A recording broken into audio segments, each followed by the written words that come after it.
surface grays, but not. Oh yeah, Maybe Elvis has attacked. he was wearing his Elvis something. Okay, Elvis, we're sorry. that was creepy, but That's staying in the video. I'm one of the best investigative reporters I think in the world today.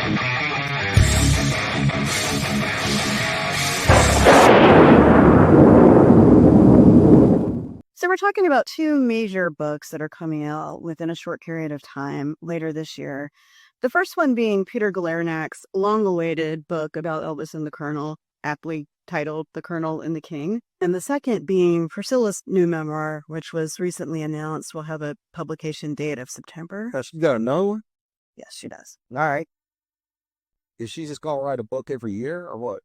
But what I really think is interesting is that they're both books that are written by people who are seen as having some authority. And one of the things that I really like about Guralnick's writing is that it's very objective, it's very nuanced, it's very balanced. He does take a neutral tone, and it is hard to know his opinion on things. But in a way, even the subjects that you choose to write about, even if you are being neutral, do kind of express your opinion, right? Yeah. You know, because I think what It's a value trip. yes. Well, I mean, my guess is with this book, the way it's being touted, and from what we know of Guralnick's past work, I'm sure this is the case, it's expected to be a nuanced view of the Colonel, so something that maybe humanizes him a little bit, maybe shows sides of him that we don't know. He also had access to previously unseen correspondences of the Colonel, so letters and documents and things that help flesh the story out a little. I'm open for a big reveal. I think it will be something fresh. He's also written some really fantastic other books. His Sam Phillips book, which I pulled from a lot, or that video we did on Marion Keisker, Look to the card up here. that was a fantastic book. And of course, Last Train to Memphis and Careless Love being, widely considered the books to read. Legacy is not a fixed thing. It's not static. It changes over time. How we interpret it changes. All right, but we joked about, well, not joked, but we talked about wondering if Priscilla would do a second book starting with Elvis's death, from Elvis's death going forward. And that's what this is purported to be. I mean, that has some justification, I think. And the thing with this is I can't speak to the intent. I don't know when she decided to write it. I don't know if this is something that has been in the works for a long time. That's unknowable to me. But it is hard to ignore the fact, I think it's impossible to ignore the fact that it comes so closely on the heels of Lisa Marie's memoir. Yeah. It will have been published less than a year after that book. That's an optic, It is an optic. It is. And I mean, it's hard to deny that. And I have to be honest, going into reading Priscilla's book, it's impossible for me to not read it in the shadow of Lisa's book as well. Yeah. You can't unsee it now. No. I think if this book had been published 5 or 10 years ago, I'd be approaching it from a different place. Lisa's book did have some parts that were very painful to read. Yeah. And some parts that were very challenging when it comes to Priscilla. Yeah. And that's a serious thing. Yeah. And I think it should be taken seriously. And I remain agnostic about her because I don't even have enough facts, and I can't see inside her mind. It's okay to say, I don't know, or I'm waiting for more evidence. Well, when it comes to this, I mean, there are just so many gaps when I look at the events of the past couple of years, which have really put Priscilla front and center in the spotlight in a pretty consistent way. And in the mainstream press, too, not just maybe necessarily the fan base who may follow her, but like you, there's a lot of stuff I don't know. There's a lot of gaps in my understanding of it. I don't have the definitive answers about what was going on behind the scenes or what any of these things meant. And I'm not willing to go all or nothing. It's somewhere in between, And we're not all or nothing people in general. This isn't necessarily a Priscilla specific thing. It's how we are. Well, there are so many unanswered questions for me about the events with Priscilla and the rest of the family over the past few years that I can't form any definitive opinion. But what I can acknowledge is that there are things that have left the door open for a certain optic. There are things that I think from a PR standpoint were not optimal for her. So things that maybe weren't helpful for her. I wonder if she'll address any of the specific things in Lisa Marie's book. Well, that remains to be seen. And I think that's another thing that this book is in the shadow of, is that inevitably it will be seen as an attempt to soften some of what was in that book. I mean, there's no way to avoid that perception. It is what it It is. is what it is, yeah. If you kind of put this as the bookend against Elvis and Me, which was written in 1984, Yeah. the world has changed. Yeah. That was a whole different world. I will give her credit for putting it off, and so that the memoir aspect of it has some credit.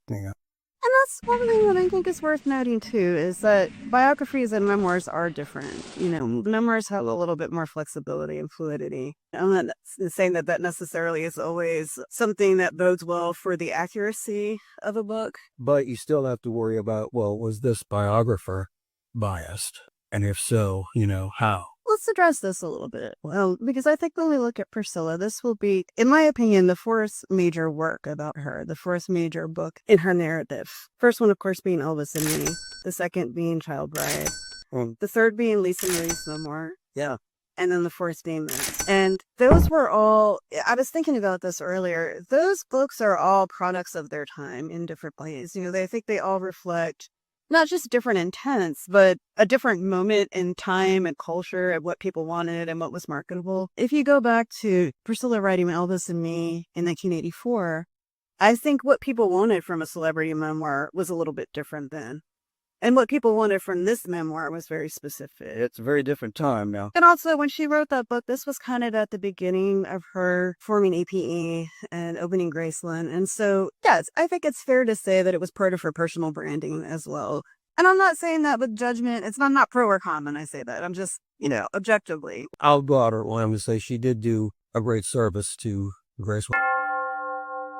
Yeah, and it doesn't mean that she's the only person that was capable of doing that. It doesn't mean that somebody else couldn't have, but she's the one we got. But further out on limb was also fighting for Lisa Marie's inheritance. So she had to think about that too. But it gets complicated when we look at things like Lisa Marie's book, which to me is her final word, and I think that... It's frustrating though, because her final word is partial. How do you say that? Well, she didn't finish it. And what we got was written in the very early stages. In fact, it wasn't written, it was recorded. This is just a gathering of information. And she stopped before she could refine that or edit any of it. It hadn't been edited by Riley, which is wonderful that she did that. But we have to keep in mind, we're not getting anywhere near, in my opinion, the same book that we'd be getting had at least Marie lived to finish it herself. But we might be getting something that's closer to the truth, some look too, because it didn't have time to be put through the filter. Yeah. And when I talk about both being products of their time, right? There was when Elvis and Me was written, that was a certain moment in time for Priscilla. So yes, I think there was a certain intent with it. And I think she had to walk a tightrope with that book too, where she had to pull back the curtain enough to make people feel like they were getting something honest and not a superficial surface graze. But not... Oh no! Maybe Elvis has attacked. He was wearing his Elvis something. Okay. Elvis, we're sorry. That was creepy, but That's staying in the video. Oh. Easy, buddy. All right. She had to pull back the curtain enough to make people seem like they were getting something substantial, but not too much. I think she had to walk a tightrope where she couldn't make it seem like the intent was to vilify him. And if there is critique of him, it's very subtle. I think that's another thing about Elvis and Me is that it's written with a lot of restraint, and which I think is reflective of, again, at that time in celebrity memoir, I think the public still wanted something, or the publishing industry was still sort of focused around these memoirs that sort of upheld the glamour and mystique of celebrity a little bit. They weren't warts and all. Myth-making. I think there was also a great need on her part to be reverent in how she approached that in the book. Yeah. She had precious cargo, though, too. I mean, in 1984, also, that was publishing gold, Oh, yeah.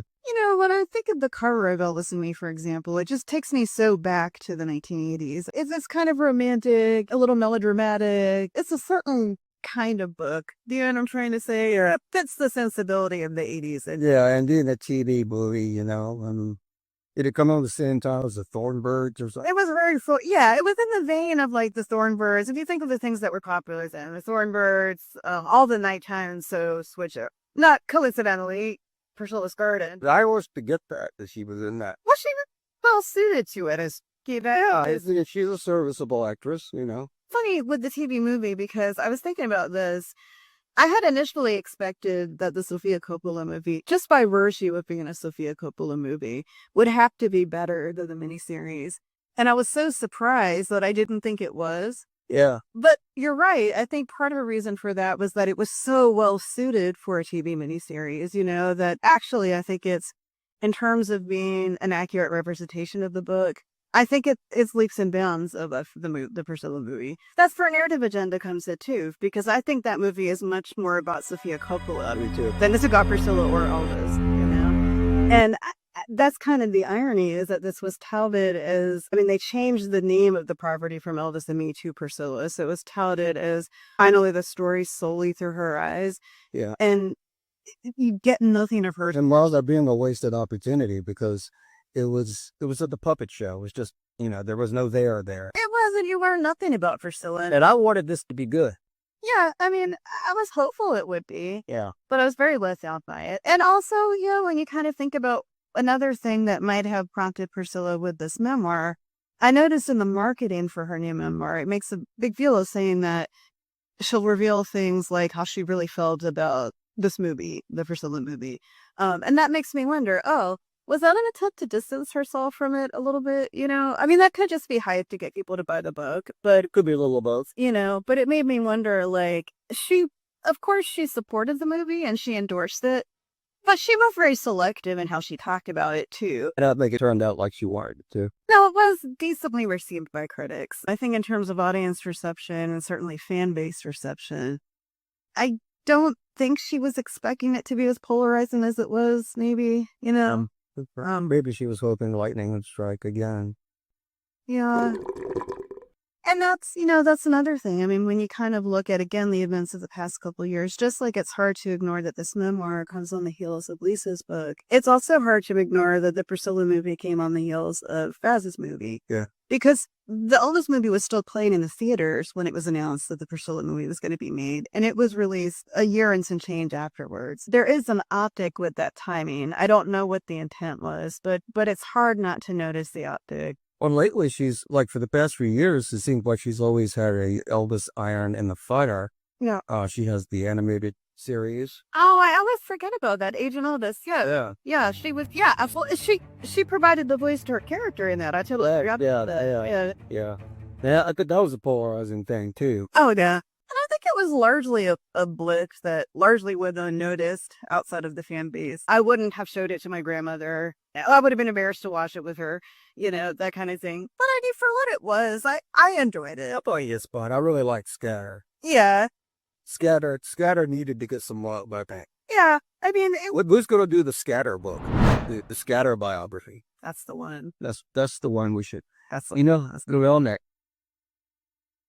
Yep. If you're watching. And also at this point, Elvis and Me she was beginning to form her legacy. And this is 4 decades later, it's a different time. A lot has happened, but I do think that this is a project that is not so much about Elvis's legacy as it is hers. Yeah, I think so. And a lot's happened with her over the past few years. She really has been in the media and press a lot. Yeah, it's been a dramatic and visible few years. And again, it's hard to separate that from the memoir. But when I will read it, and I will review it honestly when I do.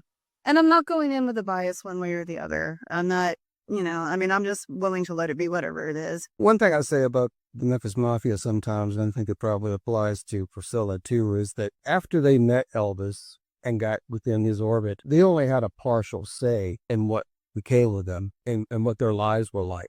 As long as they were loyal to Elvis, they had to abide by, this is the way it is. And everybody dealt with that in their own way. It wasn't a picnic for these guys all the time. And Priscilla either. Not that I'm blaming Elvis for anything, but it's just the nature of his lifestyle. This changed a lot of lives, and not always for the better. And none of us can understand what it would have been like to live his life or to be a part of that circle. Those people lived through history too. They were good. They were part of something that was world changing. Elvis did change the world. And I think when we look at now Elvis's legacy, what we get is the narrative, that the narrative is what we have here. And that comes from so many different people who have different agendas, people who put their own stamp on it. He got his shiny shoes one day. people who misremember things. He's got a 3-volume book coming out. Right. But you know what I mean? Like, there's a lot of reasons why I think those stories conflict. And I don't think that it's necessarily always because somebody has a malicious intent. I think you can't help but put your bias on something. I think there's every motive you can think of behind Elvis biographies at this point. Right. I think you put your bias on something, whether you need to or not. I think sometimes you misremember. The study of Elvis is really, in a lot of ways, the study of the people in his life, because they're the storytellers. Yeah. You know, they're who we have to trust and count on to get the story. A well list of characters. And I'm glad they're fascinating. I love them all. I think with Lisa Marie's book, as you play it out, we don't know what the final version would have looked like had she lived. But I also think that maybe we get something that is more raw and honest because it was unvarnished. Yeah. And maybe that does bring us a little closer to understanding her, putting the truth out there, that there's beauty in that there's value in that. Yeah. That even the parts that are painful or difficult or challenging are worth telling. It doesn't have to end here. Click on one of the videos below for Elvis and more. And we'd love to have you like, share, and subscribe. And maybe even join so we can put some more gas in this thing.